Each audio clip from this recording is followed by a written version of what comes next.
We hope you enjoy The Magicians, Fire Under Pressure by Rachel Lawson. Mortimer, you can get the hat later.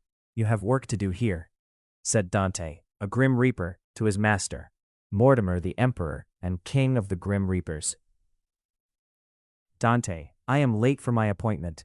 Blake has to go. He has an appointment, said the Reaper Mortimer, walking to the cupboard in the room.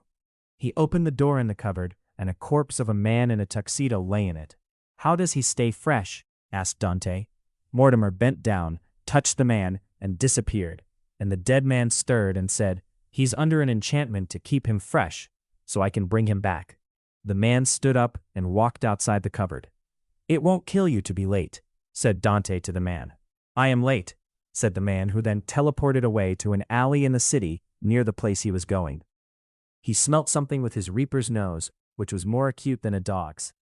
He felt annoyed. It was a Grim Reaper standing behind him, he smelt. He thought it was Dante trying to stop him from getting his hat and going back to work in the afterlife office. Leave me alone, I have an appointment. The Reaper walked away from him, and he walked into a shop full of hats. Hello, Blake. Fire, your hat is ready, said the man in the shop, a hatter. Sorry, I was late, said Blake. No worries, you made it, that's all that matters, said the hatter. Thank you, said Blake. I'll get your hat, said the hatter, wandering off into a back room. Another man entered the shop and looked at the hats. Blake ignored him, he was just another customer. Later, the hatter returned with a black silk top hat. Blake tried it on, he loved it, and it fitted so well, so Blake pulled out a bank card from his pocket to pay for the hat, and they walked to a cash register. The hatter asked Blake whether he wanted a bag. Blake said he'd wear it. As he paid, they heard a voice say, Give me the money from the cash register. Blake and the hatter turned around to see the voice's owner. They saw the voice's owner had a gun aimed at Blake. Blake heard a noisy, nervous, angry mind. A voice Blake had been ignoring was the other man who was browsing the shop. Blake wanted to kick himself for not noticing him. No trick, or the old man dies, and then you will. Blake fire, the thief told the famous stage magician, Blake. Blake felt useless and helpless because he couldn't do what he knew he could easily do to stop the thief, or the hatter would die. He couldn't reveal himself as a near-immortal semi-dead Grim Reaper, or his empire would fall. He was the emperor of the solar system, and he could not be dead, like he was. There will be no tricks from me, Blake promised, frustrated and scared, knowing he was all that stood between disaster and death. He'd seen a Reaper skulking around outside when he came, trying to keep everyone safe, feeling like a coward for doing nothing. There isn't anything in there, said the hatter nervously, looking in the cash register. I'm paid mostly by card, the hatter said. The thief put his gun to Blake's head and cocked it. Blake swallowed hard. He was panicking and scared, not for himself, but for everyone else who'd pay if he was caught resurrecting. Do what he says, Blake said. There is nothing there, said the hatter, not looking. He'd seen it empty before. Look again, Blake said, trying to sound calm, but his voice quaked. There's still nothing, said the hatter, still not looking. Blake knew there was money there.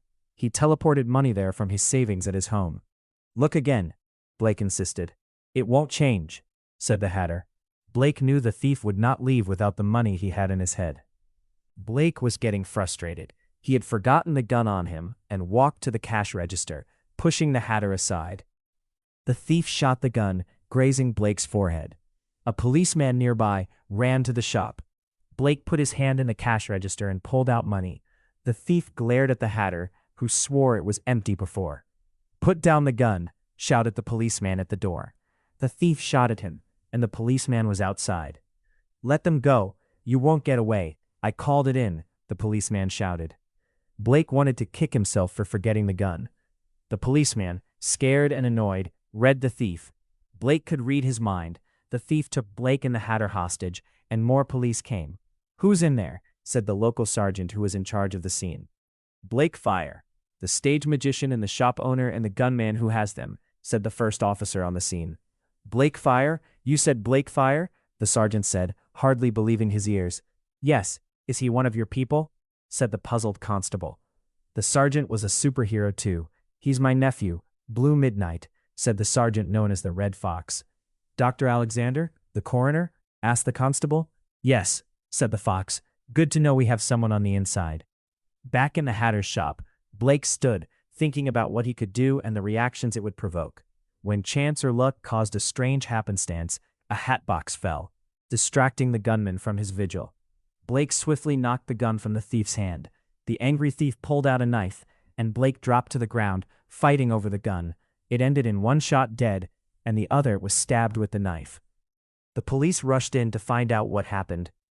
"Get an ambulance," cried the Red Fox, seeing the aftermath. "Did you actually think you'd get away with this unhurt?" a reaper said, appearing, standing beside where the box he dropped came from. The survivor glared at. It was Dante. "Are you all right?" asked Dante. "Do I look all right, you insufferable fool?" moaned the pained, bleeding knife victim. "You're welcome, Blake," said the reaper. "Damn," said Blake, who saw that the hat was squashed. "You can get a new hat," the Red Fox said, reading his mind.